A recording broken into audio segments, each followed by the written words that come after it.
الحمد لله نحمده سبحانه ونستعينه ونستغفره ونستهديه ونعوذ بالله من شرور أنفسنا ومن سيئات أعمالنا من يهد الله فلا مضل له ومن يضلل فلا هادي له ولا حول ولا قوة إلا بالله العلي العظيم وأشهد أن محمدا عبده ورسوله وصفوته من خلقه وحبيبه قد بلغ الرسالة وأدى الأمانة ونصح الأمة وكشف الغمة وجاهد في سبيل دينه حتى أتاه اليقين فاللهم اجزه عنا وعن والدينا وعن الإسلام والمسلمين خير ما جازيت به نبيا عن قومه ورسولا عن أمته. اللهم أحينا على سنته وآمتنا على ملته واحشرنا تحت لوائه وأطعمنا واسقنا من حوضه شربة هنيئة لا نظمأ بعدها أبدا. اللهم آمين. Last week we delved into some current issue, the war that Russia waged on Ukraine. And some of you might have thought this is political, but definitely for us the issue is about Islam, particularly the Quran, as you see how it relates to the realities that we live with. There are certain realities in our world that are not qadar from Allah, it is evil from human hands. That we need to know, what does the Quran say about it? How do we humans, nations and organizations try to address it? And what does Islam say for us as to the way to address it? This is something that we don't look for the Quran to give us a comment about reality issues. But this is what the Quran basically is meant to say. The Quran, when it says, وَاعْبُدُوا اللَّهَ وَلَا تُشْرِكُوا بِهِ شَيْئًا, I'm giving this as an example, it also says implicitly and directly and clearly, do not worship Pharaoh. And this is a real conflict with many regimes that are pharaonic in nature, pharaonic in structure, and they lead their communities and their nations in this method. So Allah says, don't worship those. Don't obey them. Don't support them. More clearly, the Quran says, وَلَا تَرْكَنُوا إِلَى الَّذِينَ ظَلَمُوا فَتَمَسَّكُمُ النَّارُ. Do not depend on, do not rely on those wrongdoers, lest hellfire will give you one of its touches. So the Quran is very practical, very pragmatic, very realistic. But unfortunately, when we read the Quran, we use it for intellectual understanding, intellectual absorption. And we think it has nothing to do with poverty and richness, justice and injustice, the world as is and the world as it should be. But this is what the Quran is meant to do, to tell us how to develop a better individual, a better family, a better community, a better society, a better nation, and a better world. This is what the Quran is for. So anyone who excludes the Quran from addressing real issues, either he doesn't understand or that he has a malicious intent. Because once we separate the Quran from our life, we are actually separating us from the light of Allah subhanahu wa ta'ala. This is the light of Allah that He has given us so that we can see the world for what it is. Otherwise, when do we love, or why should we love what Allah loves? Why should we hate what Allah hates if our our love and hate is only based on personal views, or personal taste, or personal feelings, or even personal judgments. It just doesn't make sense. So when we separate from the Quran, we will see the world for what it says it is. And I'm going to show you an example today of that. The world is telling us that the system that strong nations are trying to forge and establish, and have tried to do that earlier, 60 or 70 years ago, is just. It could have been more just than it is. With all the evil in it, with all the ills in it, that lay people feel and live every day, they are trying to tell us, you know what? Capitalism is the only good ism. But communism is not the only evil ism. Why? Because we are the ism that we made who we are. Likewise, if you go to Russia, they are saying the same thing. Our ism is better than their ism. And unfortunately, some Muslims talk about the Islamic system as Islamism. They called it that, but the system of Allah is not an ism. It's not man-made. It's a way of life that is pure, based on divine justice, not justice as seen by humans. You see the difference?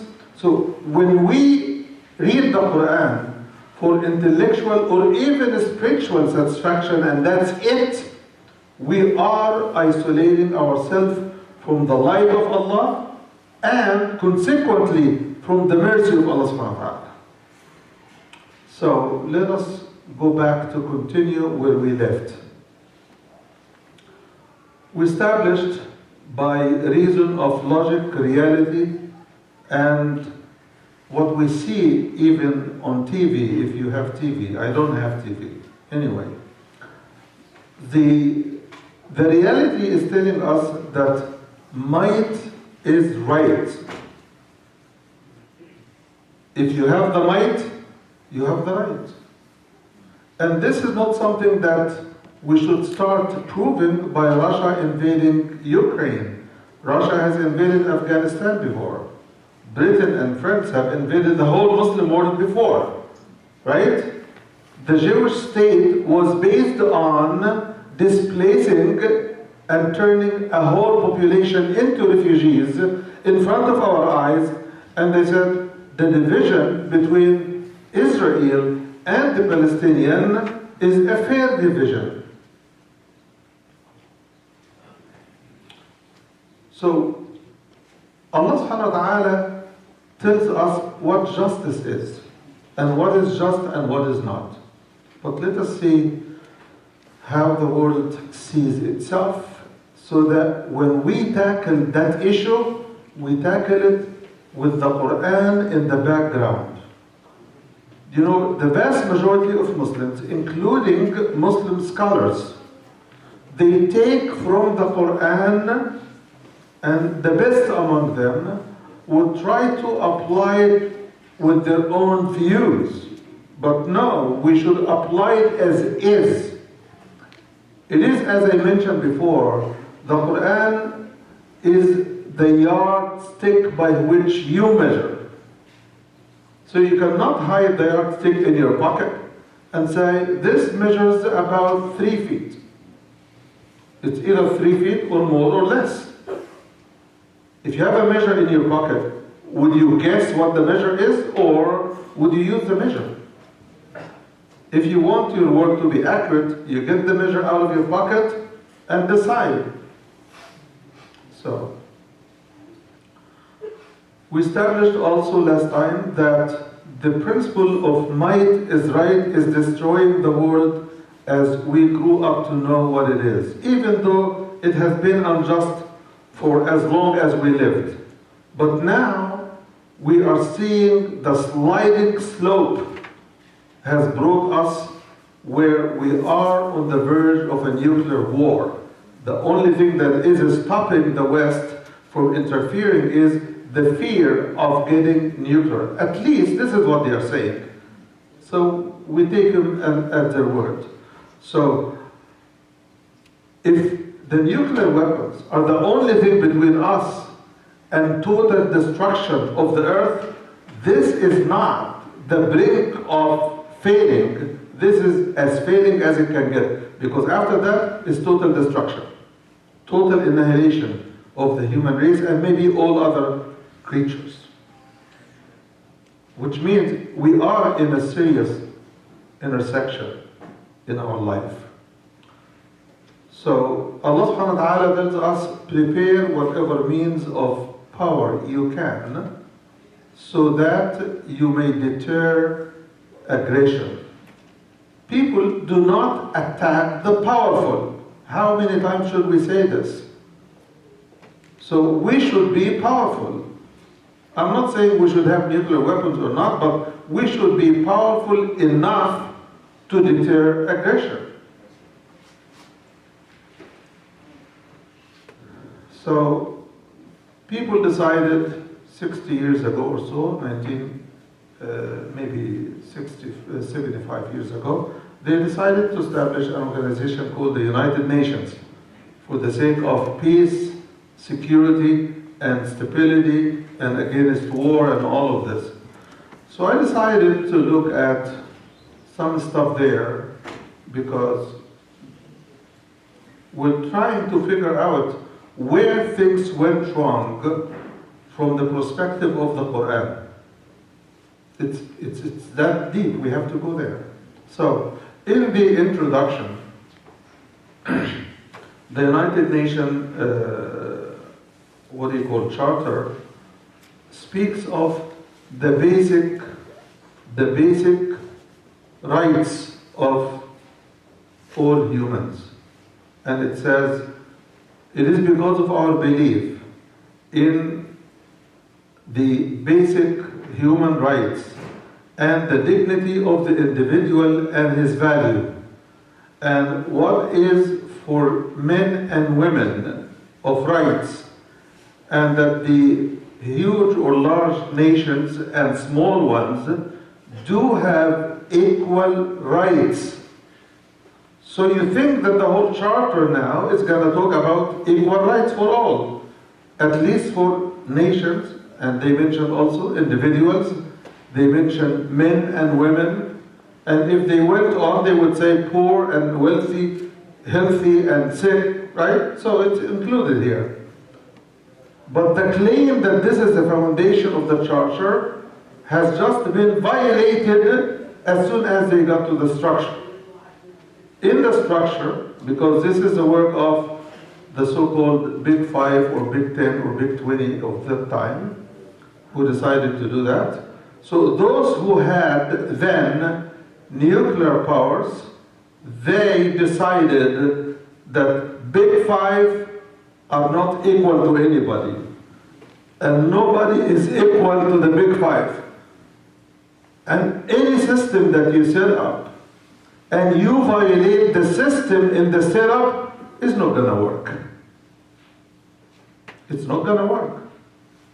If the game itself is wrongly structured, right, then we know that it's not going to work. But we are not in the position to restructure the United Nations, because it's a system that's already there. And by the way, the Big Five now, they don't like it, so every one of them wants those five to be just one.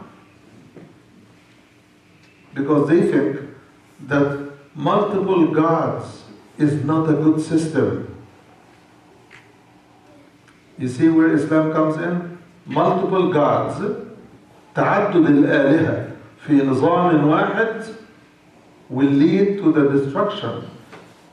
إذن لذهب كل إله بما خلق ولعلى بعضهم على بعض. You are creating a system and you're competing to take control of that system individually for your own interest. And you are setting the system so that every one of you is equal to the rest of the five, but none of the five is equal to the rest of how many nations we have. That system itself is flawed, and that's why it's not working. So, what does Islam say about justice and equality? Islam tells us in the Quran, not in the Sunnah, in the Quran, that Allah has created us from a pair of a male and female, and made us into peoples and tribes, so that we may get to know, to respect, and to protect each other. Ta'arafu is much more than getting to know your name or your background and mine. No. Ta'arafu means to know about each other what is enough to entice you to respect and cooperate and protect each other, because the only way the world could live together is two rules to make it happen. One is that there is mutual recognition. This is what the ayah is focusing on. Mutual recognition that those people are as humans as I am. Those people who are not my people, they have rights as equal as the rights my people have. And that is vague. That is not protected here. In the UN Charter, it's not protected. It's only mentioned, but it's not protected. There's nothing there to protect it. Then in the second article, item number 4, it says that the members of this UN, all of them, in their international relations, they will cease threatening to use force, and they will cease to use force. Now tell me anyone who is using force as recklessly as those most powerful nations, who is running around destroying the world and destroying the organization that they claimed it was set to establish justice and to stop war. Who is running around waving the swords and the guns and the bullets to other people who have no power to match, who have no means to defend themselves? So Allah subhanahu wa ta'ala tells us, it is on you. It is on you, Muslims. Just to be fair, it is on us. Allah says, وَمَا لَكُمْ لا تقاتلون في سبيل الله والمستضعفين من الرجال والنساء والولدان الذين يقولون ربنا أخرجنا من هذه القرية الظالم أهلها واجعل لنا من لدنك وليا واجعل لنا من لدنك نصيرا. Why don't you fight for those helpless men, women and children who are running away, fleeing away from the rockets and the bullets and the guns and the tanks, raising their hands to Allah, saying, "Oh Allah, get us out of this wrongdoing village and give us a protector from yours. وَاجْعَلْ لَنَا مِن لَدُنْكَ وَلِيًّا." Give us a protector from your own. So Allah in the beginning of the ayah says, and why don't you fight for those? Whom is He talking to? He's not talking to people who don't believe in the Quran. He's talking to people who do. That's on us. As if the Quran clearly is telling us that you are the point of balance, security and protection of this world and all what I have given everybody. It is on you. It was on us 300 years ago. It is on us today.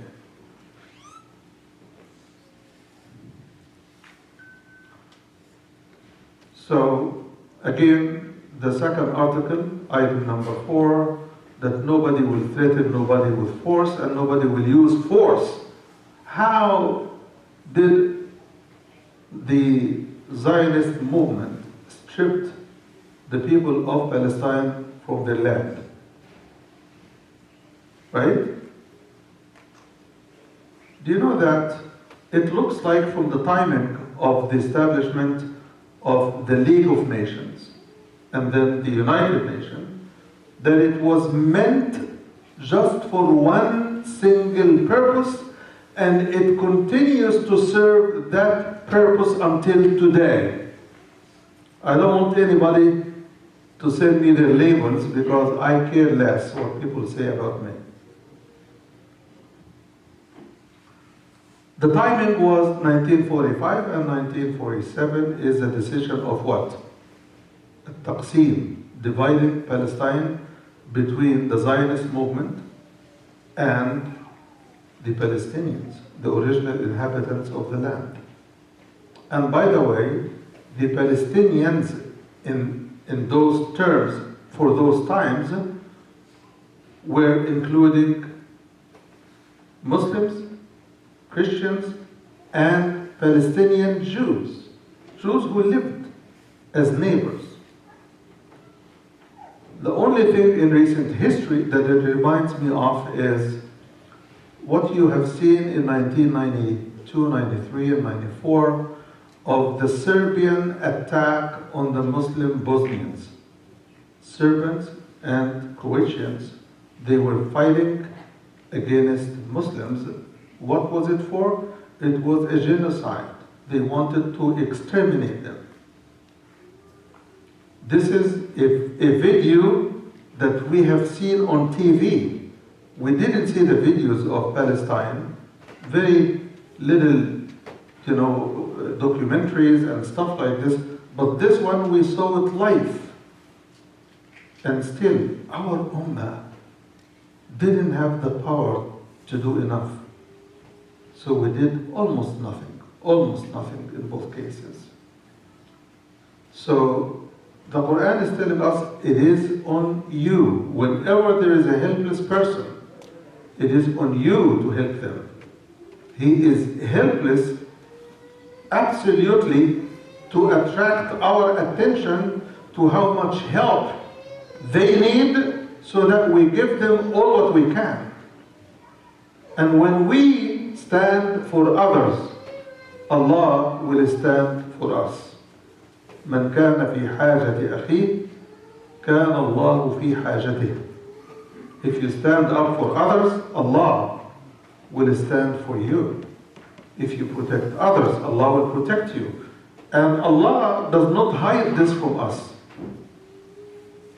He tells us that you stand for justice no matter whether it is against your own parents, your own children, your own tribe, your own kin, your own enemies.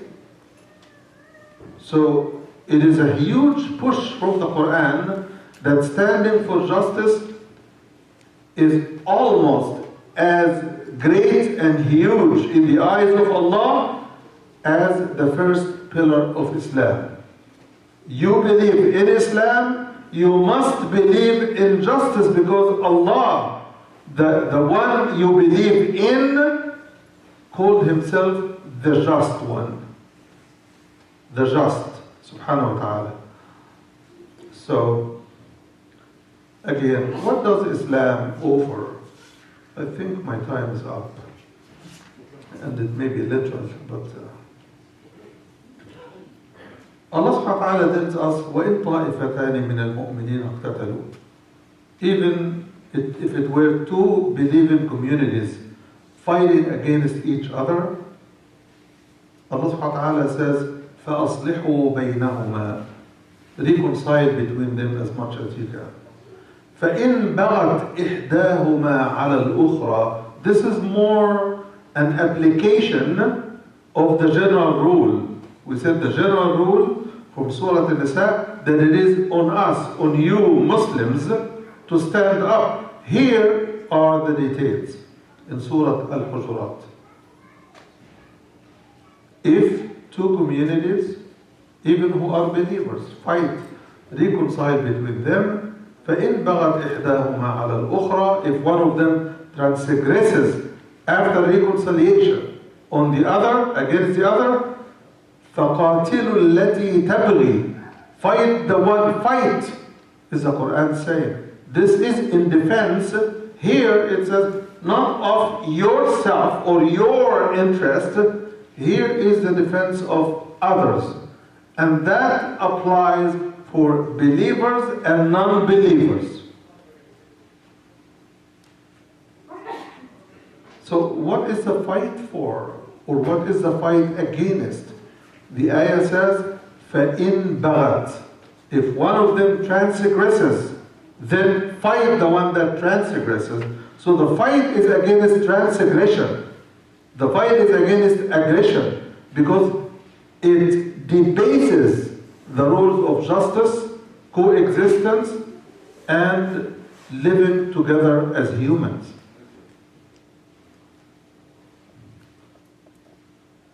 When is the fight should be over? The fight should be over as soon as they go back to their senses and stop fighting. فَإِنْ فَاءَتْ فَأَصْلِحُوا بَيْنَهُمَا حَتَّى تَفِيءَ إِلَى أَمْرِ اللَّهِ. So the fight goes on until the aggressor recognizes that aggression cannot pay off.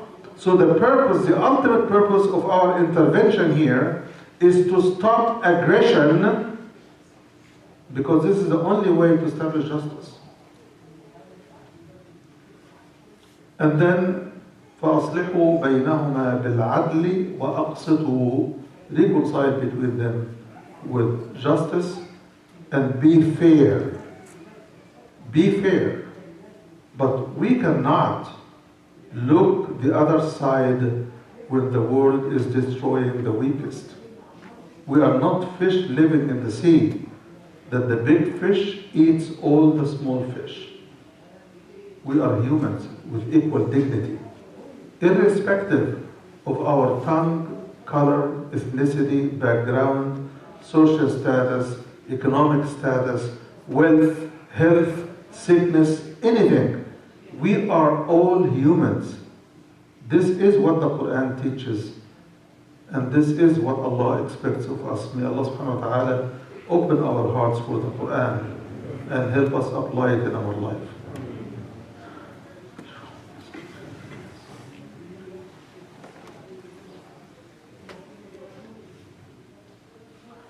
الحمد لله وكفى، والصلاة والسلام على عباده الذين اصطفى، وأشهد أن لا إله إلا الله وحده لا شريك له، وأشهد أن محمدا عبده ورسوله. اللهم صل وسلم وبارك عليه وعلى آله وصحبه ومن اتبع سنته بإحسان إلى يوم الدين. Inshallah, the Al-Hijrah annual fundraising dinner will be on March 12 in the Marriott Hotel in Fairview, and the tickets are $70 each. Please, it's obvious that this announcement keeps coming, which means we have not yet purchased enough tickets. So please, get as many tickets as you can to support the place that is our community's place. May Allah subhanahu wa ta'ala accept from all of us. Allahumma hadina fi man hadayt, wa afina fi man afayt, wa tawallana fi man tawallayt, wa qina wasrif anna sharra ma qadayt. Allahumma aqsim lana min khashyatika ma tahulu bi baynana wa bayna ma'siyatik, wa min ta'atika ma tuballighuna bihi jannatak, ومن اليقين ما تهون به علينا مصائب الدنيا ومتعنا اللهم بأسماعنا وأبصارنا وقوتنا ما أحييتنا واجعله الوارث منا واجعل ثأرنا على من ظلمنا ولا تجعل مصيبتنا في ديننا ولا تجعل الدنيا أكبر همنا ولا مبلغ علمنا ولا إلى النار مصيرنا وإذا أردت بقومنا فتنة فنجنا منها يا مولانا غير خزايا ولا مفتونين ولا مبدلين ولا مغيرين. أقول قولي هذا وأستغفر الله لي ولكم، فستذكرون ما أقول لكم وأفوض أمري إلى الله إن الله بصير بالعباد وأقم الصلاة.